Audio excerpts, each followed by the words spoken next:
The test is in 4 parts: Part 1, Part 2, Part 3, and Part 4. Now look at Part 1. Part 1.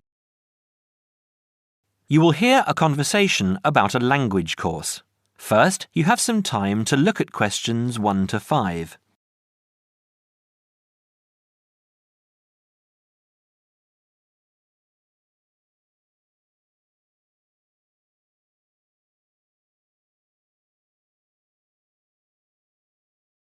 You will see that there is an example that has been done for you. On this occasion only, the conversation relating to this will be played first. Good morning, Borgheimer Language Courses. How may I help you? Oh yes, I contacted you some time ago about following a German course in Germany, and you advised me to take your placement test before we go any further. Well, I've done that now, so I'd like to go ahead with booking the course for this summer, if that's possible. Certainly, sir. You said you took the placement test.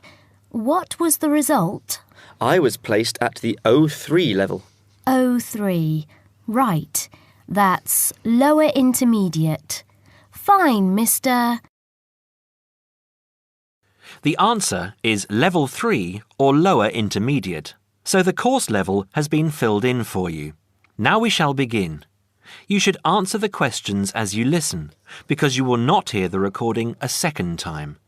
Listen carefully and answer questions 1 to 5. Petterson. John Petterson. Could you spell that for me, please, Mr. Petterson? P-E-T-T-E-R-S-S-O-N.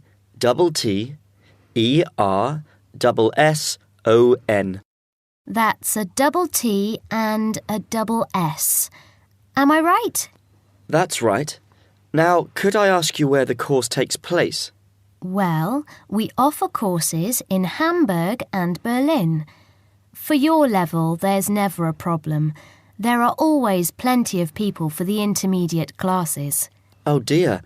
Does that mean that there might be a lot of students in my class? I wouldn't be very happy about that. No, don't worry, Mr. Petterson. The maximum class size is 12, but I've never known there to be more than 9 or 10 in a class. It could even be 5 or 6. Good.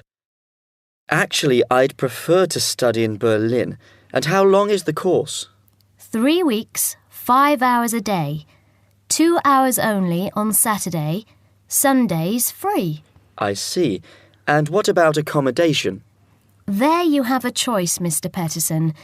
You can either stay with a German family who are used to having such guests, or you can stay on the university campus, or we can book you into a nearby bed and breakfast.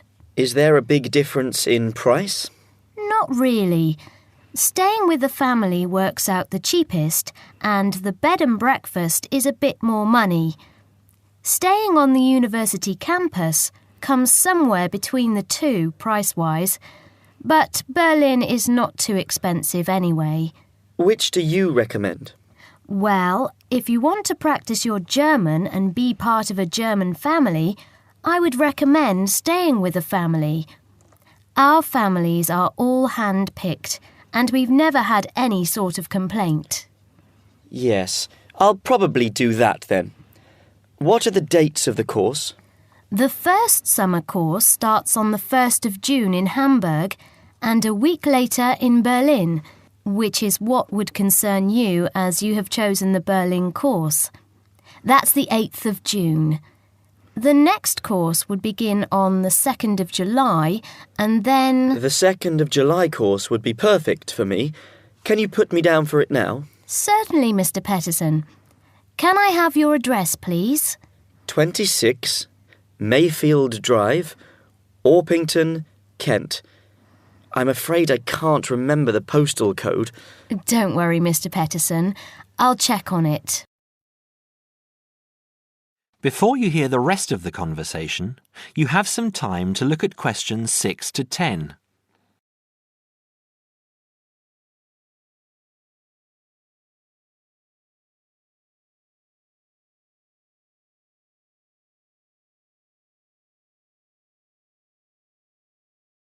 Now listen and answer questions 6 to 10.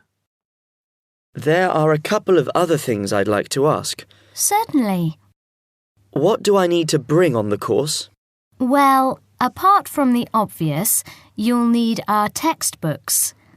I'll email you the name and publisher. You should be able to find it in your local bookstore. If you do have problems, call me or email me and I'll see what I can do. We provide the computers, computer disks, translation exercises and all that sort of thing, but you will need a good dictionary. We recommend Langenscheidt, which is more than adequate for your level. You don't have to go and spend a lot of money on an expensive dictionary. Not yet, anyway. Maybe you will when your German reaches a very high standard. That would be very nice. Now, finally, what about the cost of the course? And how do I pay? Would you like to pay that in pounds or in euros? Euros would be fine. In that case, it's 550 euros. You can pay by credit card if you like. Oh dear, I'm afraid I haven't got a credit card. How else can I pay? That's not a problem, Mr. Peterson. You can pay by bank transfer. Fine. By the way, I forgot to mention I am a full-time student. Have you got a student card? Oh, yes. Then that does make a difference, you'll be pleased to hear. You are entitled to 35% off the full price. And if you can persuade a few people to join you, it would work out even cheaper. How do you mean exactly? Well, for every 5 people you find, 1 goes free. In other words, if there are 6 of you, you get 1 free course. Of course, in reality, you would divide up the savings amongst you, presumably. Right. Well, I'll see what I can do. Thank you. Not at all, Mr. Peterson, and I'm sure you'll enjoy the course. There are, of course, sightseeing possibilities. Would you like me to send you our brochure describing them? Yes, thank you. I'd appreciate that. Anyway, thanks for your help. If I want to call back, who do I ask for? Susanna. I'm here most of the time.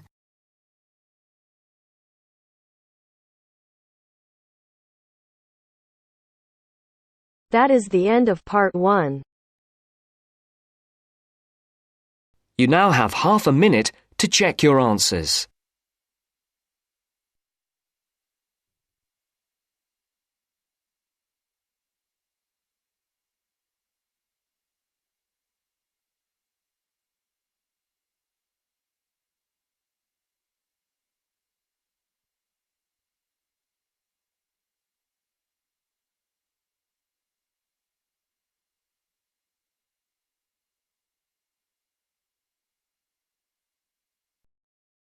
Now turns to part 2. Part 2. You will hear a member of the local council describing plans to redevelop part of the seafront of a coastal town. First, you have some time to look at questions 11 to 15.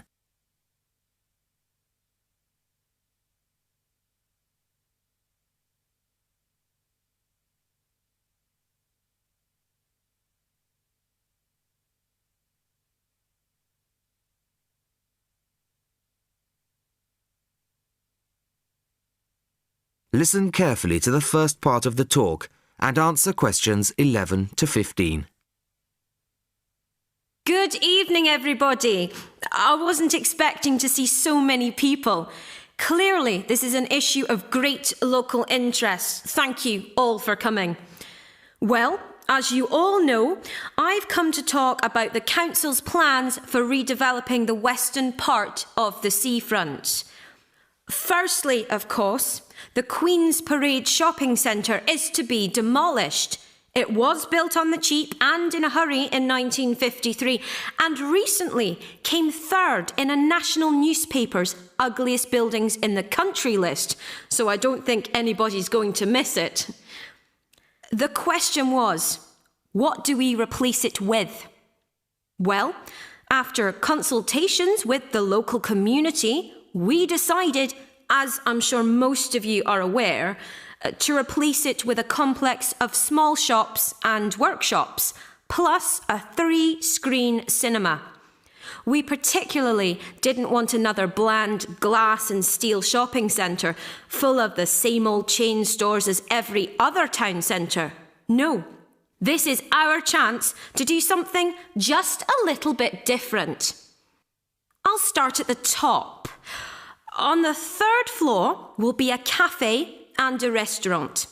Part of this will be open air, so people can enjoy a meal or a cup of coffee in the fresh air, weather permitting, of course.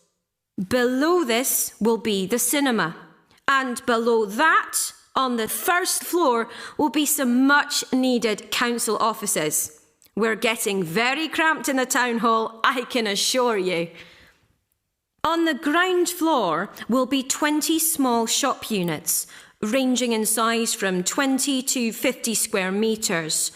Also on the ground floor will be 5 workshop spaces, which we hope will attract small manufacturing businesses back to the town centre, providing some additional local employment.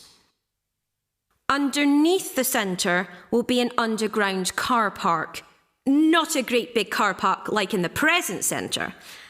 Our aim is that most visitors to the centre will come on foot or by bus. In fact, the car park will be restricted to people working in the centre and disabled visitors. Then, and perhaps this is the most exciting part of the project, the beach in front of the new complex is going to be completely transformed. We're going to extend the beach. Yes, extend it.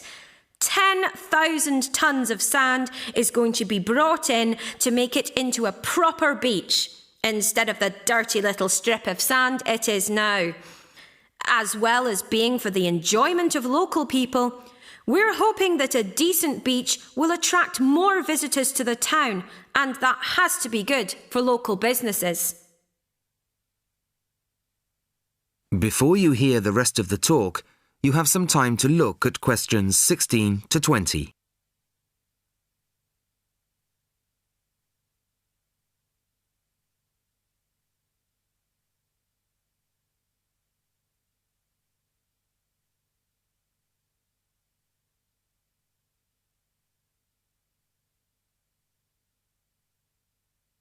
Now listen and answer questions 16 to 20. Now I must emphasise that these plans have not yet been finalised. That's what this meeting is about. Of course, it's vital with a project like this that we have the support of local people. After all, we work for you and it's your money that's paying for it. So, first of all, the plans for the new centre are going to go on display in the town hall. They'll be there from Monday the 5th of March until Friday the 6th of April. Plenty of time for anybody who's interested to get over there and have a look at them, I think. There'll be a suggestions box in the same room as the plans. Anybody who has anything to say is welcome to fill in a suggestions form. These forms will be looked at and taken seriously, you can be sure of that. Then on Tuesday, April the 10th, there'll be another public meeting much like this one, and in this same place. It'll start at 7 o'clock, and there'll be a chance for local residents to address the council. We'll also report back to you on the results gathered in the suggestions box. Anyway, I'd now like to hand you over to my colleague, my fellow councillor. That is the end of part 2. You now have half a minute to check your answers.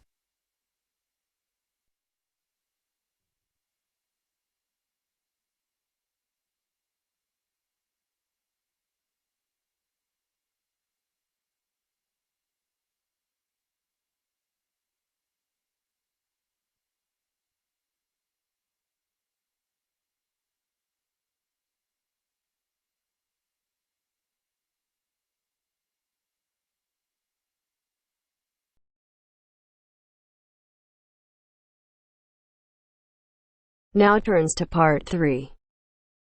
Part 3. You are going to listen to a radio programme about buying a house. First, you have some time to look at questions 21 to 25.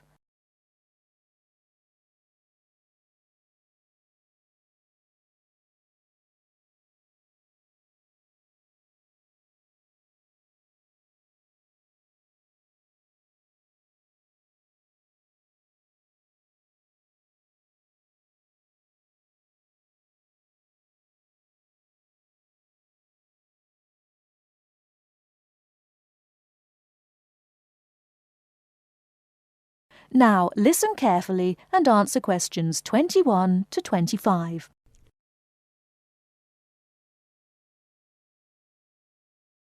Good afternoon, listeners. Today, I'd like to welcome Edward Fox, who is going to talk to us today about buying a house. Edward. Thank you, Eunice. For most people, at least, buying a house is a major life event, and probably the single most expensive item you are ever likely to buy.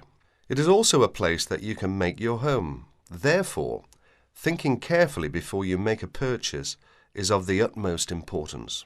One of the most important things to consider before buying any property is the location, because remember, it is where you plan to spend a large part of your life, or indeed the rest of your life in some circumstances. Therefore, consider the type of life you enjoy leading. Are you a very sociable person who enjoys nightclubs and discos? If so, then you may wish to consider something close to the city, or indeed in a city where it is convenient for all types of nightlife. On the other hand, if, like me, you prefer a quieter life, then you may want to consider something away from the city. However, do remember that proximity to your place of work is also important. Indeed, we spend most of our life at work, and you don't want to have to spend 2 or more hours every day travelling to work now, do you? Therefore, transport is the utmost importance. City suburbs, however, are often conveniently located for commuting to work, all for shopping, without being in the heart of a busy city. You may, however, think that a house in the suburbs would be far too expensive. Yet houses located in cities can often exceed the price of suburban houses. So check out the prices. You may be surprised. Family is another important consideration. You may prefer a house that is away from a busy street or main road.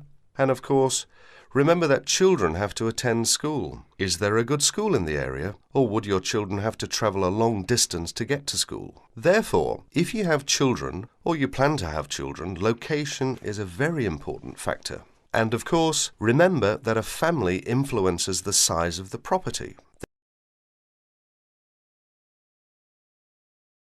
Before you hear the rest of the talk, you have some time to look at questions 26 to 30.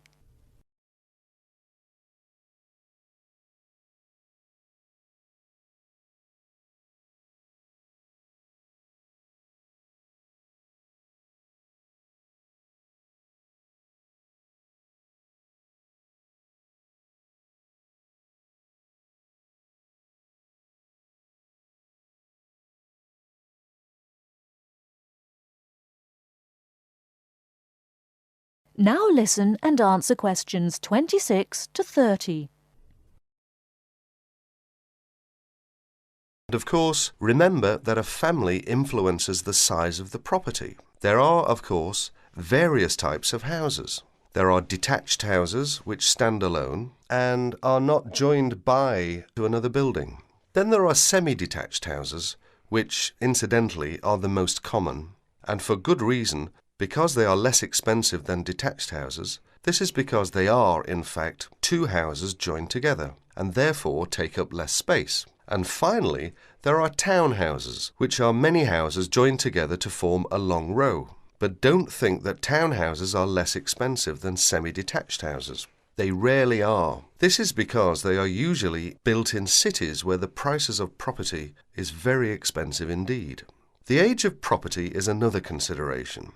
If you're considering buying an old house, beware. You may be faced with expensive repairs and renovation bills. So have the house thoroughly checked by a professional surveyor before you decide to buy. But then again, there are things you can look for yourself. Things such as the condition of the woodwork, especially doors and windows that can be expensive to replace. More importantly, make sure all the fixtures and fittings, things such as cupboards, sinks, taps, bathtubs, are all in good working order, because replacing kitchens and bathrooms can be a very costly business. And don't forget the garden. If the property has one, if you enjoy gardening, then fine. But if you don't enjoy gardening, then you may prefer a small garden as opposed to a big one. But even if you do enjoy gardening, it is important to remember that gardens take up a lot of your time. So keeping a garden in good order may be very difficult if you work long hours. One final thing is the general feel of the place. Does it have a good atmosphere? And most importantly of all, would you feel comfortable living there? Thank you, Edward. But I'm afraid that's all we have time for today. But I'll be back next Wednesday when my guest speaker will be talking about buying a computer. So until then, bye for now.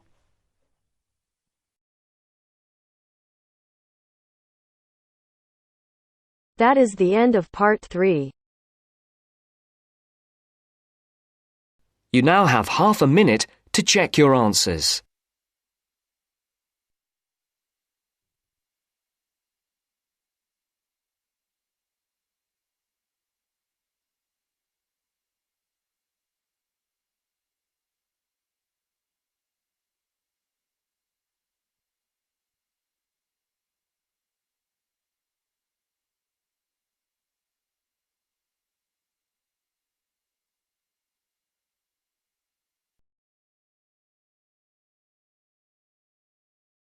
Now turns to part 4. Part 4. You'll hear a lecturer talking to students about sport in Ireland. First, you have some time to look at questions 31 to 33.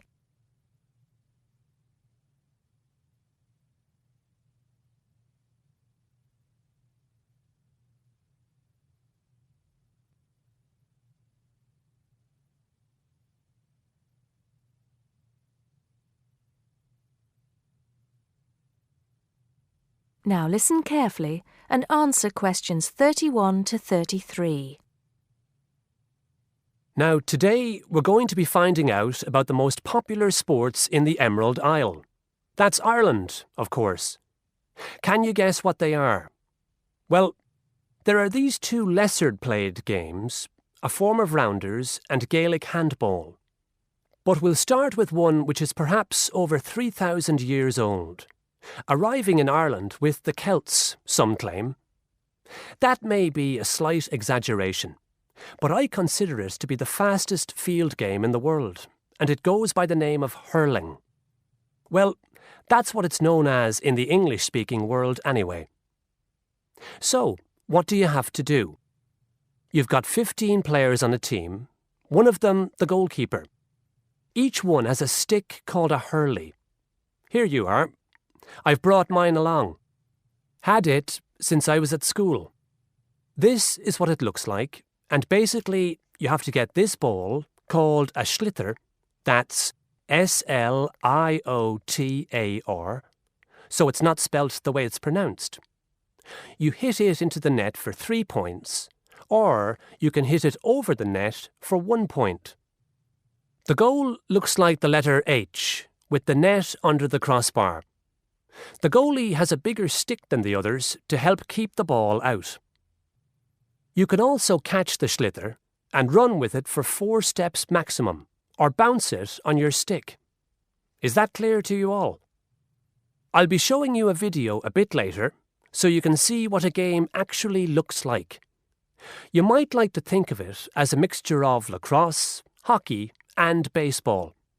Oh, and it's played by women too, but it goes by the name of camogie in that case. Before you hear the rest of the talk, you have some time to look at questions 34 to 40.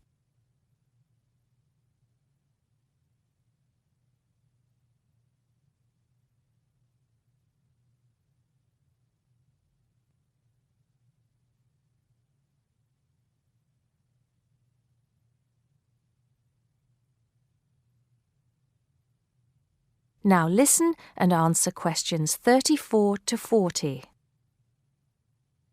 I'll give you a bit of the history, shall I now? Generally, the golden age of the game is considered to be the 18th century. But systematic rules were first agreed and drawn up at that great shrine of learning, Trinity College Dublin, in 1879, founding the Irish Hurling Union, closely followed just a few years later by the formation of the Gaelic Athletics Association. With greater organisation last century, the All-Ireland Hurling Championship got off to a flying start, and I'm proud to say that my own native city of Cork has won more than 20 titles over the years. But then, so have Kilkenny and Tipperary. Is it only played in Ireland? No. Well, it is the only country with a national team at the moment, but you may be surprised to discover there are hurling clubs in London, as well as in America and Argentina, to name just a few. The other game I'd like to take a little time to introduce you to is Gaelic football, which is played on the same pitch as hurling with the same number of players. But there's no net. You just have to get the ball over your opponent's goalposts. And you can do that by kicking or punching the ball. However, you're not supposed to do that to the players, I might add. Imagine it as a combination of soccer and basketball. But in my opinion, it's a more exciting spectacle than either of those. Excuse my bias, if you will. It's also very popular with women. In fact, there are more women's teams than for any other sport. Whether despite or because of the physical contact involved, I wouldn't like to say. They do play a shorter game, 60 minutes, rather than the men's 70. So, let's have a look. If we can have the lights down, I'll see if I can get this technology to work.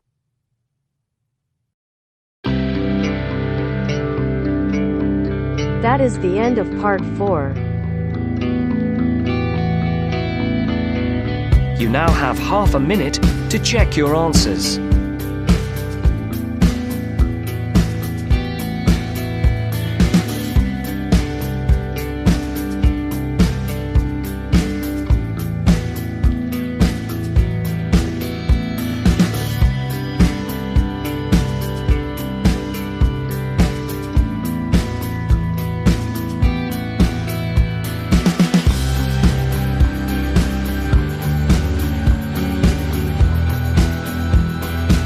That is the end of the test.